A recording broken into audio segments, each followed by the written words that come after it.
On Election Day, Minnesotans cast more votes in a midterm election than ever before. And as a result, there are changes coming to local city schools, school boards, the county board, and state government. Blaine will see 2 new city council members in Jess Robertson and Richard Paul. Centerville is getting 1 new council member in Michelle Laxa. Brian Kirkham will be joining the Ham Lake Council, while Spring Lake Park and Lexington aren't seeing any changes this year. The Anoka County Board will have 1 new member, with Mandy Meisner the top vote getter in that race. The Centennial School Board gets a new member in Tom Nicely, and the district passes 2 levies as well.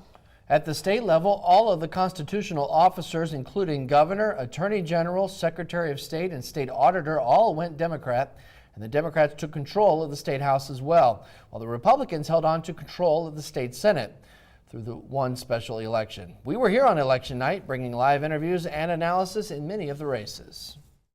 Good evening, and thank you for joining us for Local Decision Live. Going on, obviously, a lot up for grabs, not just statewide, but here locally too. We're at about 33,000 absentee ballots, which is an incredible number of absentee ballots for a midterm election. Earlier this morning, the line was out through these front doors. We talked to the assistant election judge here, and he told us that they had about 1,002 voters come out. And to give you a number about how much that is, there are 1,600 registered voters in this precinct. So they're about 62%. That's not including absentee voting or early voting at all. So that's a pretty high turnout here today. He said that's one of the highest that they've had for a midterm election in recent years.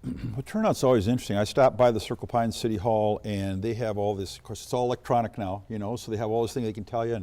And we were at about 70%, and we, maybe going to move a few points, which is really great for this kind of a non-presidential year. And you are leading so far. How are you feeling so far about the race? I feel relieved. I'm happy, obviously, and I'm just really excited that the voters of 37A saw through all the negative campaigning and, decided to send me back to St. Paul, so I'm very happy. Joining us on the phone is the newest member of the Blaine City Council, Jess Robertson in Ward 2. Jess, congratulations.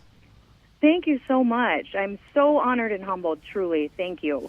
So much money coming in from both sides that is outside money that just, is essentially trying to buy an election. I'm just amazed at the amount of money in the 3rd district. Ilan Omar, first Somali American to join Congress. Yeah, absolutely. A lot of attention on this for a lot of reasons. This is going to be above the fold headlines in a lot of national publications and websites and cable outlets and things like that. You will be the first woman, the first person of color to hold this seat. How are you feeling right now? I am feeling absolutely ecstatic. As well as relieved. Me and my team have worked very hard these last 9 months, and it's just been amazing. I mean, to see the community come out and celebrate with everything that we've done so far has been really wonderful. All of the winners we talked to through the night were happy to win, but one of the happiest was Centennial Superintendent Brian Dietz, after voters approved both of the district's levies. It's euphoric. People are just absolutely ecstatic. We're thrilled.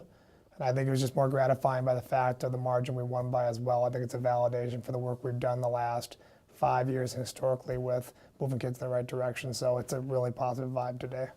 The levies were approved with the highest margin of success the district has ever seen, about 20 percentage points on Levy 1 and about 15 on Levy 2. With the passage, the district won't be talking about staff cuts, but instead about hiring more positions next year. This district has basically been sort of set on reduction mode for pretty much its entire history. And this gives an opportunity just to look at it differently now as we move forward, and we can make investments and keep some of the great things we already have in place at this point because of the success of the levy. As far as the capital work, the district will improve fine arts centers, the hockey arena, technology in classrooms, and the outdoor hallway at the high school that links the 2 buildings. All the projects will probably get some life this summer at this point. The hallway in and of itself is going to take about a year, but that'll be a really nice one to see the ground break because it's an important part for this school district to have that hallway closed out for our kids.